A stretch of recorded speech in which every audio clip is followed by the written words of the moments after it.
Hello दोस्तों। आज मैं एक्सप्लेन करूँगा पॉलिटिक्स जो है कॉमन आदमी को कैसे अफेक्ट करता है। बहुत से लोग कहते हैं कि मुझे पॉलिटिक्स से कोई मतलब नहीं है। तो एक बात सोचिए, अगर आपका पॉलिटिक्स से कोई मतलब नहीं है तो फिर आपकी ज़िंदगी इतनी महंगी क्यों होती जा रही है।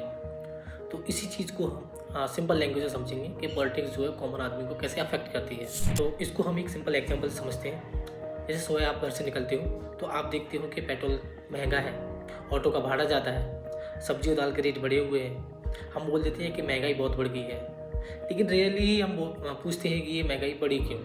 पेट्रोल और डीजल का प्राइस सिर्फ ऑयल कंपनीज डिसाइड नहीं करती। इस प्राइस का एक बड़ा हिस्सा सेंट्रल और गवर्नमेंट स्टेट के टैक्सेस होते हैं। एक्सपर्ट्स के मुताबिक ऑयल के प्राइस का लगभग आधा हिस्सा गवर्नमेंट का टैक्स होता है। ओके, इसको एक सिंपल टर्म्स में समझते हैं। जैसे जब फ्यूल महंगा होगा तो ट्रक महंगा होगा, ट्रांसपोर्टेशन महंगा होगा, हर चीज़ महंगी होगी। ये डिसीजन पॉलिटिकल होता है, लेकिन भुगतान एक कॉमन आदमी करता है। अब थोड़ा एजुकेशन और हेल्थ के ऊपर बात करते हैं। हम देखते हैं कि प्राइमरी स्कूल्स और जो गवर्नमेंट स्कूल्स होते हैं उनमें क्लासरूम्स की कमी होती है, टीचर्स की कमी होती है, एंड बच्चों को जो लो क्वालिटी फूड प्रोवाइड किया जाता है। एंड हॉस्पिटल्स की बात करें तो वहाँ बेड्स की कमी है, मेडिसिन की अनअवेलेबिलिटी है। ये सब इसलिए नहीं होता कि इंडिया एक गरीब देश है, ये सब इसलिए होता है, ये सब गवर्नमेंट डिसाइड करती है कि कितना पैसा जो है एजुकेशन और हेल्थ पे खर्च होगा।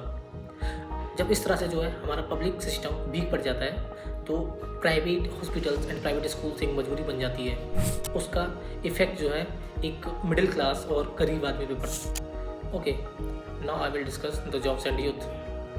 जैसे हर साल हम देखते हैं लाखों स्टूडेंट्स ग्रेजुएट होते हैं, लेकिन जॉब्स उतनी क्रिएट नहीं होती हैं। जॉब क्रिएट्स होती हैं जब इंडस्ट्रीज ग्रो करती हैं, स्टार्टअप्स को बढ़ावा मिलता है, स्किल्स पे इन्वेस्टमेंट किया जाता है। ये सब भी पॉलिसीज़ एंड पॉलिटिकल डिसीजंस पे डिपेंड करता है। इसलिए मैं कहता हूँ कि अनएम्प्लॉयमेंट एक लक का इशू नहीं है, ये भी पॉलिसी का एक रिजल्ट है। Okay, at the and I will say politics से दूर रहना न्यूट्रल रहना नहीं होता।